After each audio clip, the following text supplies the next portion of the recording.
الشیطان الرجیم بسم اللہ الرحمن الرحیم حافظوا علی الصلوات والصلاة الوسطى وقوموا للہ قانتین فإن خفتم فرجالا أو ركبانا فإذا أمنتم فاذكروا الله كما علمكم ما لم تكونوا تعلمون صدق اللہ العظیم۔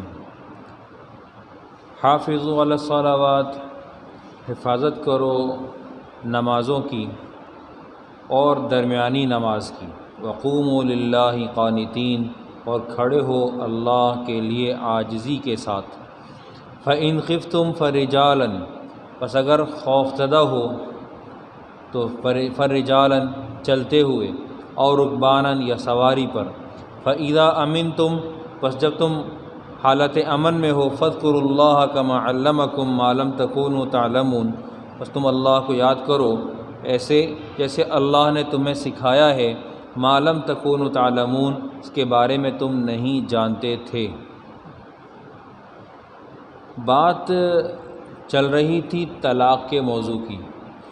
طلاق سے حق سبحانہ و تعالی نے جوڑ کر نماز کے احکامات کا تذکرہ فرمایا۔ حضرت مولانا سرفراز خان صفدر صاحب رحمۃ اللہ علیہ یہاں پر کہتے ہیں کہ ان دو طرح کے معاملات، ایک طرف حقوق اللہ اور ایک طرف حقوق العباد۔ طلاق حقوق العباد سے متعلق ہے، اور حقوق العباد کی ادائیگی کے دوران میں انسان کی مصروفیت ایسی ہو سکتی ہے کہ وہ نماز سے مشغول ہو جائے، نماز اس سے رہ جائے۔ جیسا کہ پیارے پیغمبر صلی اللہ علیہ وسلم حالت جنگ میں تھے، غزوہ خندق ہو رہی تھی اور بہت تیزی تھی، آگ کے شعلے بہت بھڑک رہے تھے، جنگ کے شعلے بہت بھڑک رہے تھے۔ تو اس دوران میں ظہر، عصر اور مغرب پیارے پیغمبر صلی اللہ علیہ وسلم کی قضا ہوئی، مسلمانوں کی بھی قضا ہوئی۔ پیارے پیغمبر صلی اللہ علیہ وسلم نے ارشاد فرمایا، ملأ اللہ بیوتہم وقبورہم نارا شغلونا عن الصلاة الوسطی، اللہ تعالیٰ ان کے گھروں کو آگ سے بھر دے، ان کی قبروں کو آگ سے بھر دے، کہ ان کی وجہ سے شغلونا، ہمیں مشغول رکھا، عن الصلاة الوسطی، نماز سے اور درمیانی نماز سے۔ درمیانی نماز علماء کرام کی رائے یہ ہے کہ عصر کی نماز، عصر کی نماز چونکہ پرانے وقتوں میں تو ایسا ہی تھا کہ کاروبار کے سمیٹنے کا وقت ہوتا تھا، تو اس وقت میں کاروبار میں ظاہر ہے کہ تیزی آتی ہے، سمٹنا ہے، کام بند ہو جانا ہے، بعض میں سامان نہیں ملے گا، یا ملے گا تو مہنگے داموں ملے گا، سواری نہیں ملے گی، اپنے گاؤں جانا ہے، دیر ہو جائے گی، بہت سارے خیالات۔ تو اللہ سبحانہ و تعالیٰ نے عصر کی نماز کا بالخصوص حکم دیا، حافظوا علی الصلوات والصلاة الوسطی، درمیانی نماز خاص طور سے۔ اور اس بات کی طرف یوں بھی اہمیت ہونی چاہیے، یوں بھی نظر کی جا سکتی ہے کہ یہ دن کی آخری نماز ہے، مغرب کی نماز سے دن بدل جاتا ہے، یہ دن کی آخری نماز ہے۔ اور آخری نماز پر ایسے وقت میں جب کہ کاروبار زندگی کو بند ہونے جا رہا ہو، کاروبار میں تیزی آ رہی ہو، منافع نظر آ رہے ہوں، تو ایسے وقت میں ہم اپنے دور میں اس کو سمجھنے کی کوشش کریں تو آپ دیکھیے کہ 5 بجے تقریباً کہ ہمارے ہاں چھٹی کا ٹائم ہوتا ہے، ہمارے ہاں رش ہونا شروع ہو جاتا ہے، پارکنگ ملنا مشکل ہو جاتا ہے، ہمارے ہاں فاصلے زیادہ ہیں، لمبے لمبے فاصلے ہیں۔ اکثر لوگ اس خیال میں ہوتے ہیں کہ نماز گھر جا کے پڑھیں گے، راستے میں رک کر نماز پڑھنے کی ترتیب نہیں بنے گی، خاص طور پہ وہ طبقہ جو پبلک ٹرانسپورٹ میں چلتا ہے، ان کی نماز خطرے میں پڑ جاتی ہے۔ اور ہم اس دور میں نماز کے بارے میں اتنے محتاط نہیں ہیں کہ ہم آگے اور پیچھے دونوں طرف کے وقت کا لحاظ رکھیں کہ درمیان میں ہماری نماز کس جگہ پڑے گی، یا تو ہم نماز پڑھ کر نکلیں یا ہم نماز متعلقہ جگہ پر پہنچ کر باجماعت پڑھ لیں، ہم ترتیب نہیں بنا سکتے۔ اور حقیقت یہ ہے کہ ہم نے اس دور میں صرف اور صرف نماز ہی کو ایک عبادت یا ایک دین سمجھ رکھا ہے، اس کے علاوہ ہماری اخلاقی حالت، ہماری معاشرتی حالت، ہمارے معاملات کی حالت، یہ سارے ہمارے سامنے ہیں۔ ہم کس حد تک نماز کے ساتھ سنجیدہ ہیں۔ اللہ رب العزت نے نماز کے حکم کو اتنی سختی دی ہے، کہا فَإِنْ خِفْتُمْ فَرِجَالًا، اگر تم خوفزدہ ہو، مقام امن نہیں ہے، حالت جنگ ہے، تو چلتے پھرتے۔ میں نے ایک مسئلہ پڑھا، عورت بچے کو جنم دے رہی ہو اور ابھی اس کے پاس وقت باقی ہو، بچہ دنیا میں آنا شروع نہیں ہوا، اس کو چاہیے کہ نماز پڑھے، وضو نہیں کر سکتی ہے تو تیمم کرے۔ اس وقت میں اس کو نماز کی رعایت نہیں ہے۔ اس وقت میں ایک آدمی بوڑھا ہو گیا، وہ مرنے کے قریب ہے، اسلام کہتا ہے کہ پہلے تم نے کھڑے ہو کے نماز پڑھنی ہے، کھڑے ہونے کی قدرت ختم ہو گئی تو بیٹھ کر، بیٹھنے کی قدرت ختم ہو گئی تو لیٹ کر، اور لیٹنے کی قدرت بھی باقی نہیں رہی کہ اب لیٹنے کی حالت میں نماز نہیں پڑھ سکتا تو کیا کرے گا؟ پھر وہ فدیہ دے گا۔ فدیہ کب آیا؟ آخر میں جب شیخ فانی ہو گیا، جب مرنے والا ہو گیا۔ ہمیں ہماری نماز سے ہمارا روزگار روک دیتا ہے، ہمارا کام روک دیتا ہے، مشغولیت ہے، ٹائم ہی نہیں ملا۔ ارے جس اللہ نے زندگی دی ہے، زندگی کا ٹائم جس اللہ نے دیا ہے، کیا اس اللہ کے لیے ہمارے پاس اپنے 24 گھنٹے کی زندگی میں 24 گھنٹوں میں 50 منٹ نہیں ہے؟ وہ 50 بھی ایک ساتھ نہیں چاہیے، متفرق چاہیے۔ 10 منٹ فجر کے چاہیے، 10 منٹ ظہر کے چاہیے، 10 منٹ عصر کے چاہیے، 10 مغرب و 10 عشاء، اتنے ہی چاہیے، زیادہ نہیں چاہیے۔ اگر ہم اس کو یوں سمجھیں کہ جناب موسیٰ علیہ السلام نے پیارے پیغمبر صلی اللہ علیہ وسلم کو مشورہ دیا کہ آپ جائے کم کرائیں، نمازیں کم کرائیں، معاملہ گڑبڑ ہے، ہمارے والے نہیں کر سکے، 50 بہت زیادہ ہیں، کم کرائیں۔ پیارے پیغمبر صلی اللہ علیہ وسلم 5 پر آ کر رک گئے، اور موسیٰ علیہ السلام کا مشورہ یہ تھا کہ اس سے بھی کم کروائیں، اس سے بھی کم کروائیں۔ کیوں؟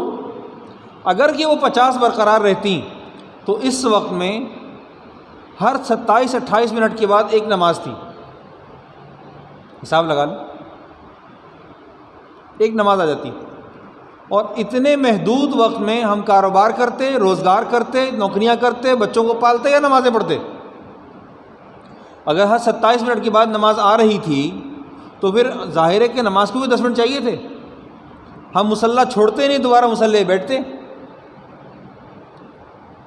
حکم کی پابندی اس طور پر کرنا کہ مجھ پر یہ اللہ کا حکم ہے، ایک رواج ہے اور ایک حکم ہے۔ حکم کی عظمت دل میں ہوگی تو پہلے صاحب حکم کی عظمت ہونی چاہیے، صاحب حکم کی عظمت دل میں ہوگی تو حکم کی عظمت بھی ہوگی۔ مثال اس کی یوں لے لیں کہ ہمارا کوئی استاد، ہمارا کوئی بڑا، ہمارا والد، ہمارا باپ، ہمارا بھائی، جس کی حیثیت ہمارے سامنے بڑی ہے، وہ کہہ دیں تم نے فلاں کام کرتے ہوئے آنا ہے، تو سر کے بل بھی کرے گا۔ کیوں؟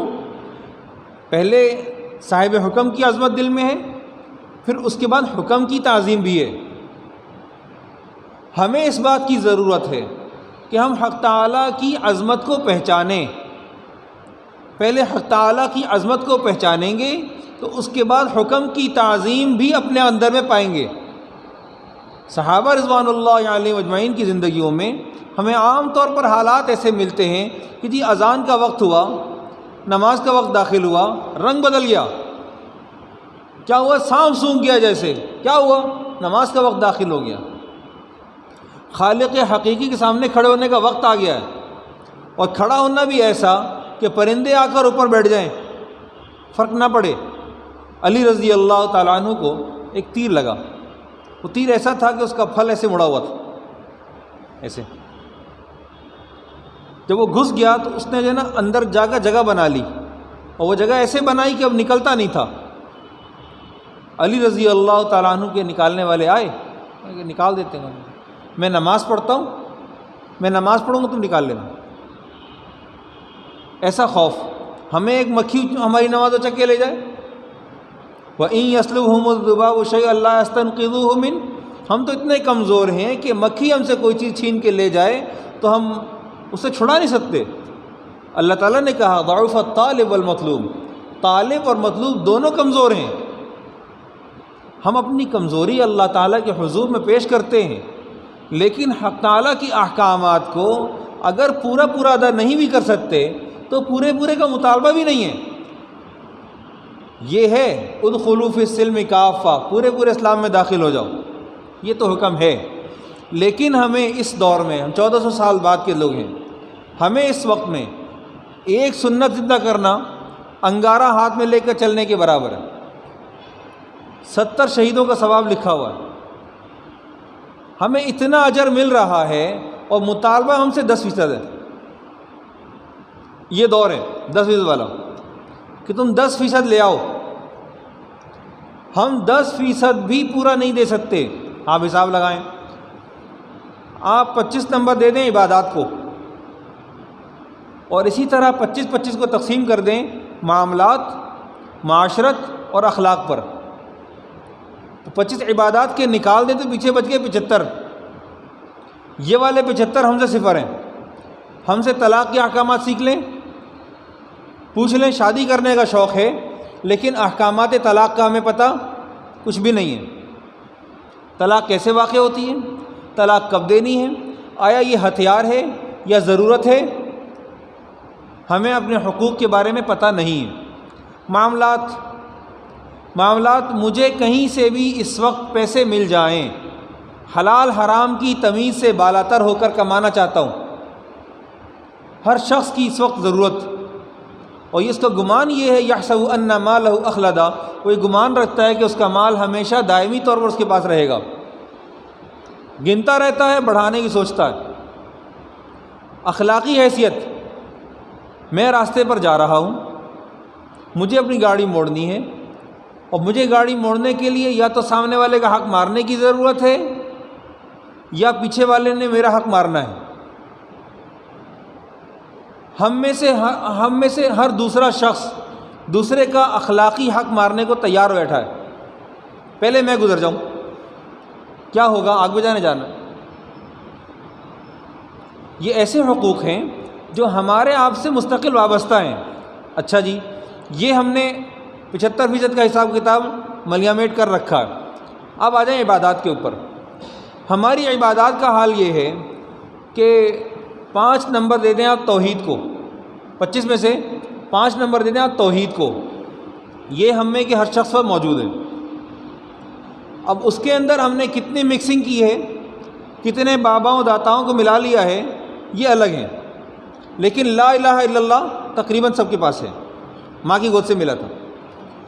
آگے آپ دے دیں 4 چیزوں کو، روزہ، نماز، زکوٰۃ اور حج کو 5 نمبر. یہ ہو گیا ٹوٹل 20. توحید کے ملا کے 5 25. ٹھیک ہے نا، 25 ہم نے الگ کیے تھے، توحید والے الگ کر دیے، پیچھے بچ گئے 20. ان 20 میں سے ہم ایک نماز پہ کھڑے ہیں.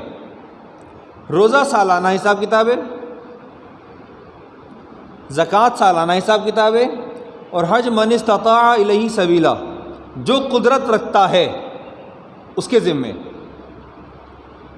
اب بتائیے آپ کہ جو نماز ہمارے ذمے رہ گئی، اس نماز کے 5% کے اوپر ہماری قوم کتنی کھڑی ہے؟ مسجدیں خالی ہیں، بازار آباد ہیں، مسجدیں خالی ہیں، ہسپتال آباد ہیں، مسجدیں خالی ہیں، اسکول آباد ہیں. کہاں ہیں ہم؟ کہاں ہیں وہ قرآن پڑھنے والے لوگ؟ کہاں ہیں وہ قرآن سمجھنے والے لوگ؟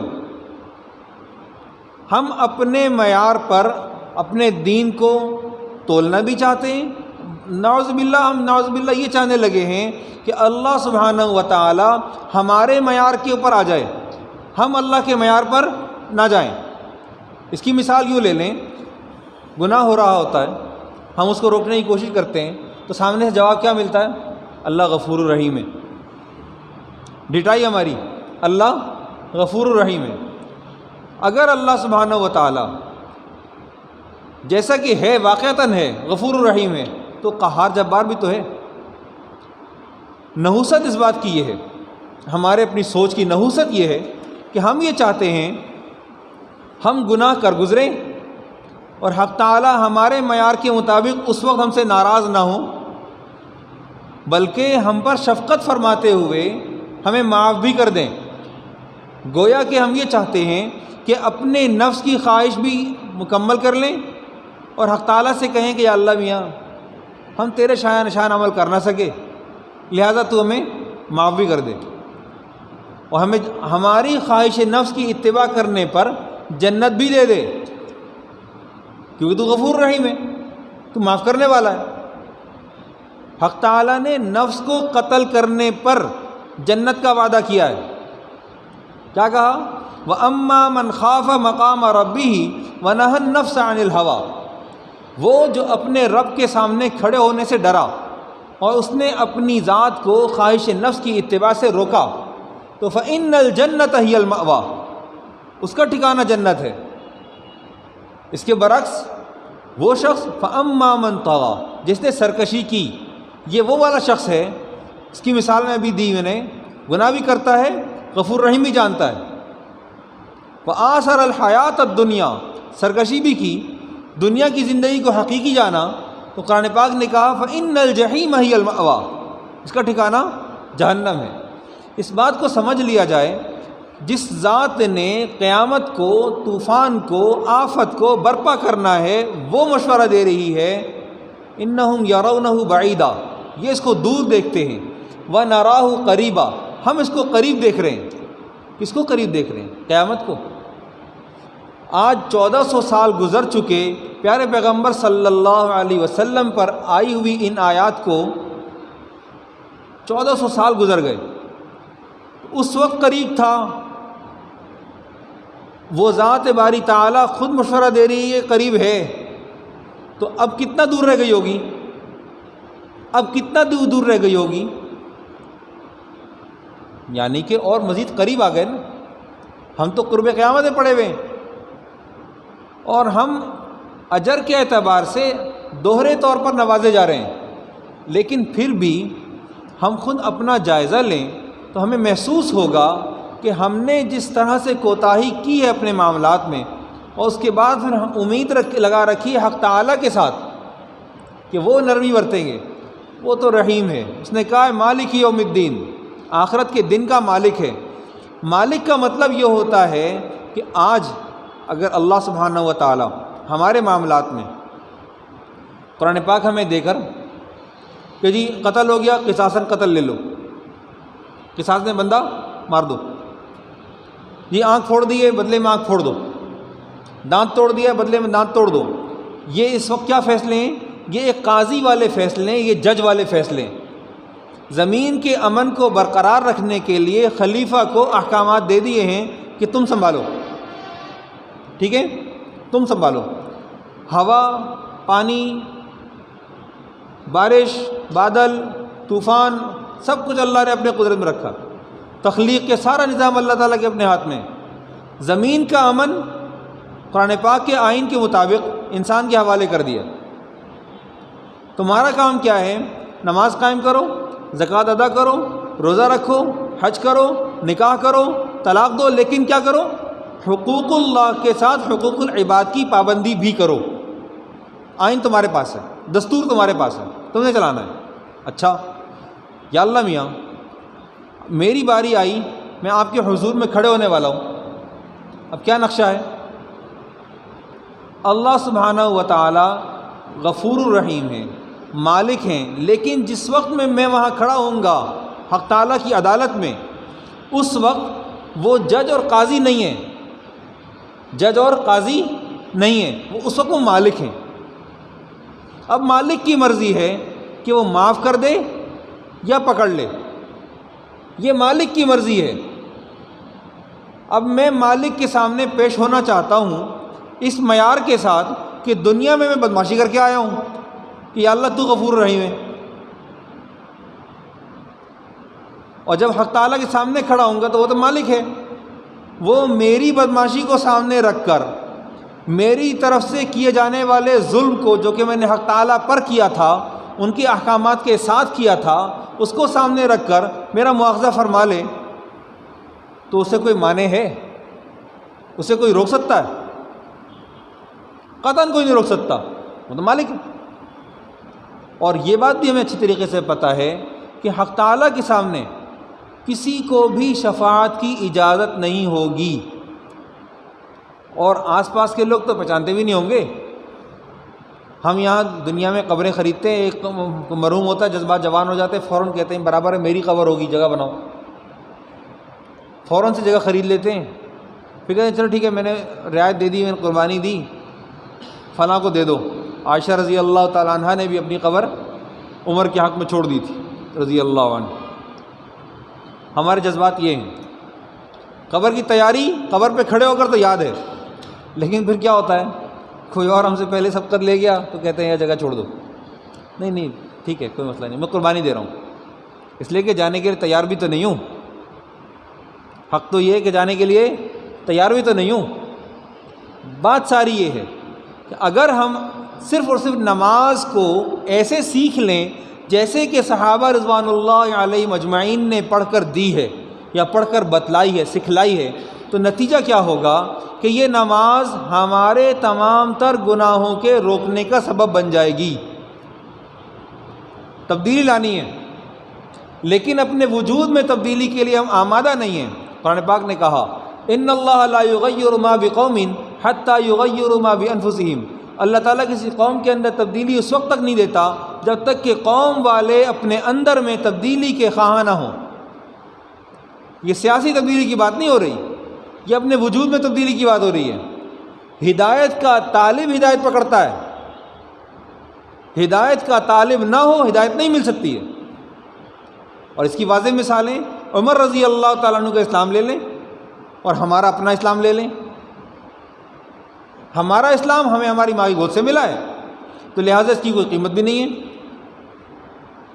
اور جن لوگوں کو اسلام تقابلی دین دیکھنے کے بعد نظر آیا، اب ان کے عمل کو دیکھ لیں، اپنے عمل کو دیکھ لیں۔ پاکستان سے باہر لوگ جاتے ہیں، وہاں جا کر جب ان کو دین سنبھالنا مشکل نظر آتا ہے تو وہ دیندار ہو جاتے ہیں،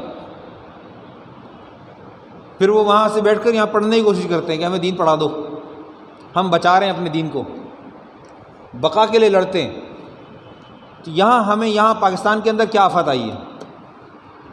سچ پوچھیں تو جتنی کرپشن ہماری نماز کے اندر سے حق تعالیٰ کے ساتھ شروع ہوتی ہے، وہ موت تک ہمارے ساتھ جاتی ہے، وہ موت تک ہمارے ساتھ جاتی ہے۔ تو قرآن پاک نے کہا فَإِنْ خِفْتُمْ فَرِجَالًا أَوْ رُكْبَانًا فَإِذَا أَمِنْتُمْ، پس جب تم حالت امن میں آ جاؤ، فَاذْكُرُوا اللَّهَ كَمَا عَلَّمَكُمْ، اللہ کو یاد کرو جیسا کہ اس نے تمہیں سکھایا۔ اس نے کیسا سکھایا؟ اس نے کہا کہ تم میرے ہو جاؤ، کس حال میں؟ ان تعبد اللہ کأنک ترا۔ نبی کریم صلی اللہ علیہ وسلم سے پوچھا گیا یا رسول اللہ مل احسان، احسان کیا ہے؟ تو آپ علیہ الصلوۃ والسلام نے ارشاد فرمایا ان تعبد اللہ کأنک ترا، تم اللہ کی عبادت ایسے کرو جیسے کہ تم اللہ کو دیکھ رہے ہو۔ ہمارے ذہن میں کوئی خاکہ نہیں ہے، ہم نے اللہ کو دیکھا ہی نہیں، کوئی خاکہ نہیں ہے، تو کیا کریں؟ کم سے کم اتنا تو ہو سکتا ہے فَإِنَّهُ يَرَاكَ فَإِن لَّمْ تَكُن تَرَاهُ فَإِنَّهُ يَرَاكَ، اگر ایسا نہیں ہو سکتا کہ وہ تمہیں دیکھ رہا ہے تو ایسا تو ہو سکتا ہے نا کہ تم اس کو نہیں دیکھ رہے ہو، تو ٹھیک ہے نہ دیکھو، لیکن کم سے کم اتنا تو جان لو کہ وہ تمہیں دیکھ رہا ہے، وہ تمہارے دل کے اوپر گزرنے والے ہر حال سے باخبر ہے، اس سے کچھ چھپا ہوا نہیں ہے۔ لیکن مسئلہ یہ ہے کہ حق تعالیٰ کے خوف کو دل میں جگہ نہیں دی ہے۔ ایک آخری بات کرتا ہوں، بات مکمل کرتا ہوں۔ دیکھیے ابوبکر رضی اللہ تعالیٰ عنہ کو نبی کریم صلی اللہ علیہ وسلم نے اپنا قریبی ساتھی بنایا۔ حدیث میں آتا ہے نبی علیہ الصلوۃ والسلام نے ارشاد فرمایا، اس کا مفہوم ہے لو کنت متخذا خلیلا لاتخذت ابا بکر خلیلا، اگر میں خلیل کسی کو بناتا تو میں ابو بکر کو خلیل بناتا۔ خلیل کا جو لفظی مادہ ہے یہ خلا سے ہے، خا لام واو خلو خلا، یخلو، تخلیہ، خلوت، یہ مادہ ہے۔ اس کا معنی ہوتا ہے تنہائی، اس کا معنی ہوتا ہے علیحدگی، الگ، تنہا۔ اللہ کے نبی محمد صلی اللہ علیہ وسلم نے جو ارشاد فرمایا، اس کا معنی کیا ہے؟ حکایات اولیاء کی کتاب میں لکھا ہے کہ اس کا معنی ہے کہ اللہ سبحانہ و تعالی نے، نبی علیہ الصلوۃ والسلام نے اپنے دل میں وہ جو بادام کے بقدر جگہ ہوتی ہے چھوٹی سی، اس جگہ میں صرف حق تعالیٰ کو جگہ دی، محبت میں صرف حق تعالیٰ کو جگہ دی۔ اس لیے اس جگہ پر خلیل کے آنے کی گنجائش نہیں تھی، وہاں صرف اور صرف اللہ اور اللہ کے احکامات، پیارے پیغمبر صلی اللہ علیہ وسلم کا اپنا دل، ٹھیک ہے۔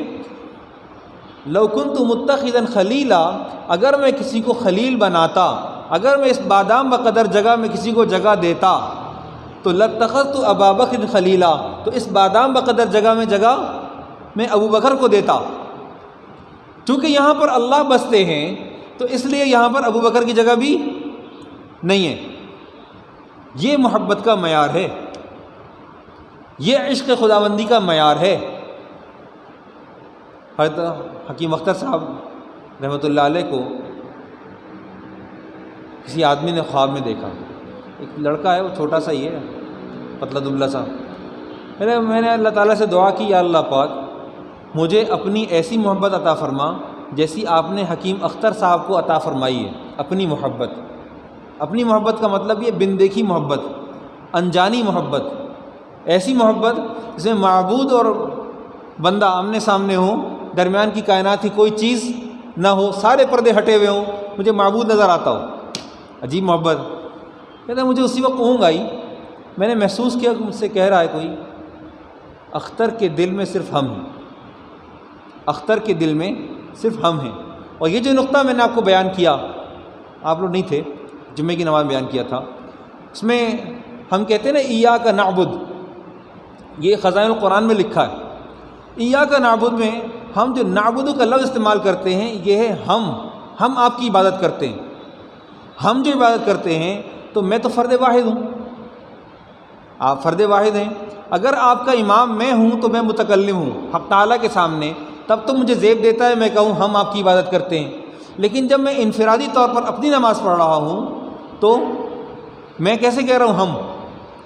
یہاں دو باتیں، ایک بات یہ ہے کہ میں بجمیع اعضائی، میں اپنے تمام اعضاء کے ساتھ حق تعالیٰ کی عبادت کرتا ہوں، یعنی کہ میں آپ کی عبادت کرتا ہوں کا مطلب یہ ہے کہ ہم آپ کی عبادت کرتے ہیں کا مطلب یہ ہے کہ میں آنکھ سے بھی آپ کی عبادت کرتا ہوں، کان سے بھی آپ کی عبادت کرتا ہوں، دماغ سے بھی آپ کی عبادت کرتا ہوں، زبان سے بھی آپ کی عبادت کرتا ہوں، ہاتھ پاؤں، اپنا دل، اپنا وجود، سارا کا سارا یا اللہ آپ کے حضور میں پیش کر دیا۔ میں مجموعی طور پر کل بدن کے ساتھ آپ کی عبادت کے لیے حاضر ہوں، اپنے آپ کو تسلیم کر دینا۔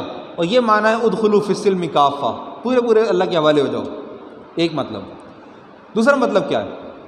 دوسرا مطلب یہ ہے، علامہ آلوسی رحمۃ اللہ علیہ نے لکھا، انہوں نے ارشاد فرمایا کہ دیکھو کہ میں اپنی عبادت تو حق تعالیٰ کے حضور میں پیش کر رہا ہوں، لیکن چونکہ میری عبادت کامل نہیں ہے، کمزور تر ہے، ناقص ہے، تو اللہ سبحانہ و تعالیٰ کے جو برگزیدہ بندے میرے اطراف میں موجود ہیں یا اللہ تعالیٰ کے حضور